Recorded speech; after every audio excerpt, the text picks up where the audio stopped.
In this video, I'll be reacting to one of the early uploads from the YouTube channel, The Game Terrorists, and being a huge fan of their work, right? I hope that you also like their videos as well. This video came out back in 2011, so it's around 10 years ago, around a decade ago. Yeah.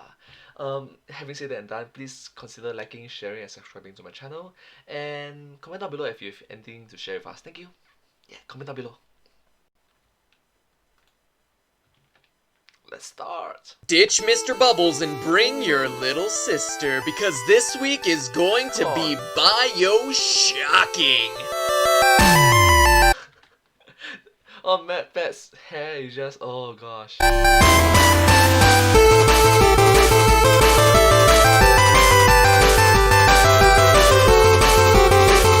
Oh, this is classic. I remember watching the first few videos of his.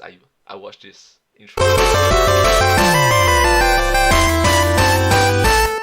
Hello Internet, welcome to Game Theory, now with 100% more flash and 500% more audience pandering. Who says learning can't be exciting? This week we're talking about the philosophies of Ayn Rand. Just long enough to say that we're not talking about the philosophies of Ayn Rand, because you know what? BioShock is a whole audience pandering. Who says learning can't be exciting? This week we're talking about the philosophies of Ayn Rand. Just long enough to say that we're not talking about the philosophies of Ayn Rand, because you know what? BioShock is a whole lot more than just an objectivist romp through a utopian society. It's an objectivist romp through an underwater utopian society.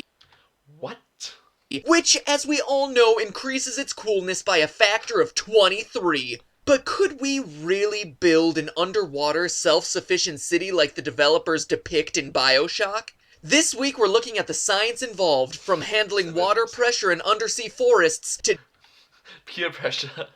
geothermal energy and real-life millionaires currently working to make Rapture a reality. So would you kindly inject yourself with that used syringe of slug stem cells? 'Cause we're taking a trip under the sea. According to BioShock's official wiki, Rapture is located underwater a few hundred miles west of Iceland's capital city of... Any geography buffs out there? Reykjavik. Very good! Gold star if you can spell it. That area of the Atlantic is actually some of the shallowest ocean water on Earth, only about 656 feet deep, or 200 meters if you're a viewer who actually understands the appeal of soccer. Football. Compare that to Mariana's Trench, which has a depth the equivalent to Matt naughty, ah. cutting Mount Everest off at sea level, placing it on the ocean floor, and still having a mile of water on top. With water weighing in at 62.5 pounds per cubic foot, even in the shallows of the Atlantic Ocean, any architect of Andrew Ryan's would have to contend with an immense amount of pressure. Come on. Oh gosh. But surprisingly, the solution to the problem exists right in your own kitchen cabinets. The Triton 36,000 is a new submarine set to explore the depths of Mariana's Trench, making it only the 4th expedition in history to do so. That's right, there have been more missions to the moon than there have been to the bottom of the ocean. Until now, it still stands true. Yeah. However, what makes this expedition different is that the sub is practically a glass sphere made out of Pyrex. The same stuff as in Mom's casserole dish. Unlike other materials, the Pyrex sphere will actually strengthen under the increasing water pressure. Why this superglass is necessary for the cup I use to measure the water going into my Easy Mac is beyond me. But here's the thing. The Pyrex name has been around since 1915, with its current formula being developed in the 1940s. According to the game, Rapture was finished in 1951, meaning that the city's network of rounded tubes and pipes could easily have been made from this pressure-resistant material. And the spherical bathysphere system, like the Triton sub, takes full advantage of using geometry to displace water pressure. However, the rest of BioShock's urban planning wouldn't hold up nearly as well. The stone buildings and statues would erode faster than Lindsay Lohan's dignity, and the sharp geometric patterns of the city's Art Deco design would do nothing to evenly distribute the immense amount of pressure. In short, it's possible, but it ain't too smart. Building the structures, though, is only the first issue. How about oxygen? I mean, an underwater city is cool and all, but without air to breathe, it would kinda suck. Well, the game offers a solution. One mission has our hero, Jack, roaming through the hills of Arcadia, Rapture's undersea garden, to revive the trees that provide part of the city's crucial oxygen supply. In real life, an indoor ecosystem isn't the challenge here. The real problem is getting sunlight through the water and to the plants. The euphotic zone is the name given to the uppermost layer of the ocean where 70% of the world's photosynthesis takes place. However, this only extends 100 meters down, which, if you've been paying attention, is only half the maximum possible depth of the ocean where Rapture is located. Now, you know that this is my other half. That's so sweet.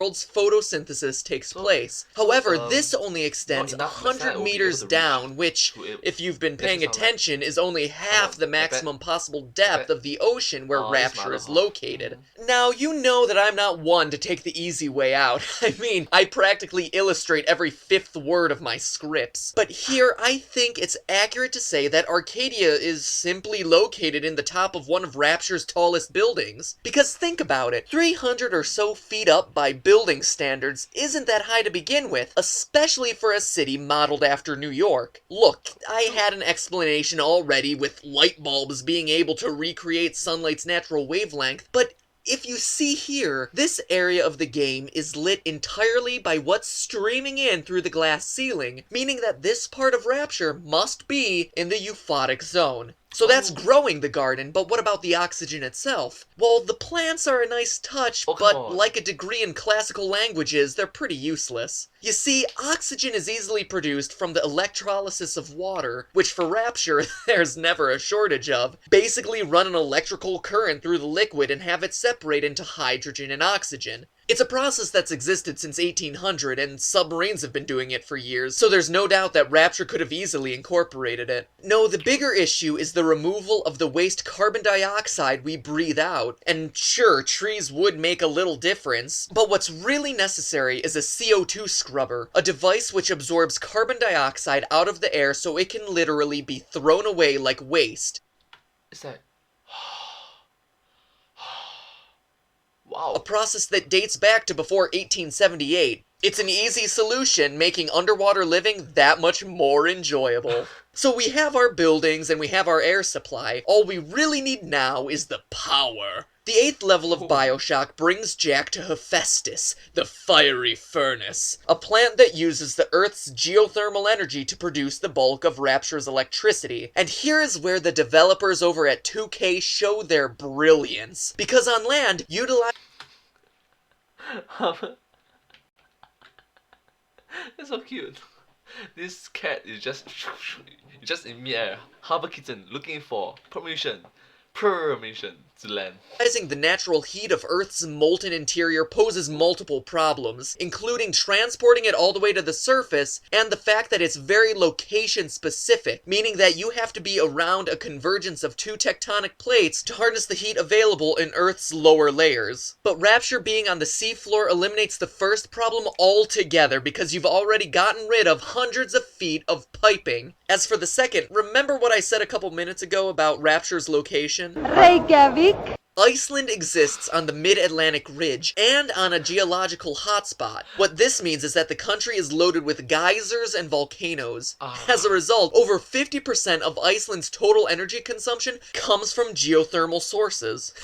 And to wrap it all up in a nice little Wrap it up. package, using geothermal energy in Iceland dates back to 1930, over 10 years before Rapture was even conceived, meaning that not only is it possible to build... Wow, my gosh. Look at those muscles.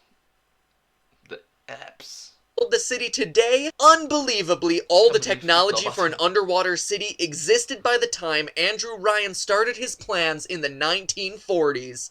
All told, it appears that BioShock provides a decent lesson on underwater urban planning, plus the 40s setting is actually the year when the technology to make this possible all came together. Wow. So why hasn't this happened? Who says it hasn't? Have you researched the ocean floor around the mid-Atlantic ridge lately? I have.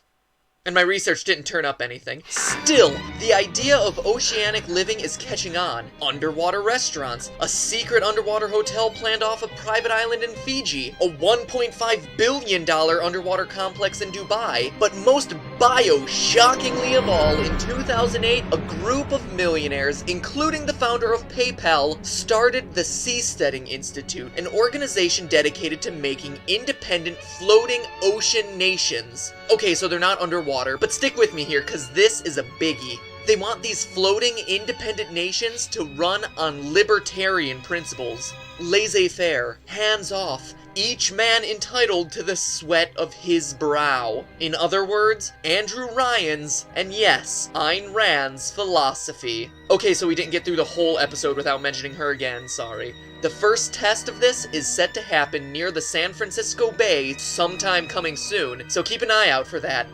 No. Your sometime soon is not going to be sometime soon. In the meantime, I recommend that everyone throw away their retro scuba gear and pour salt on any suspicious-looking slugs. But hey, that's just a theory.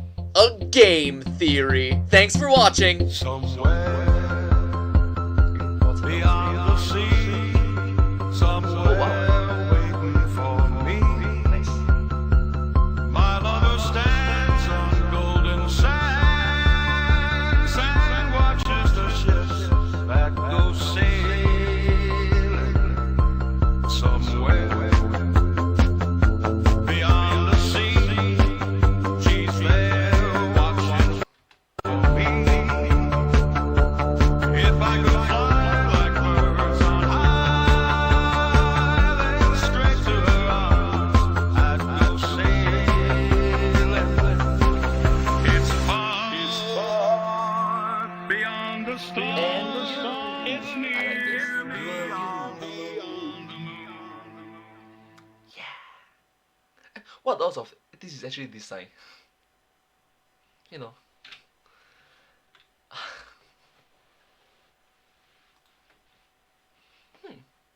Interesting. Don't you think so too? Interesting, right?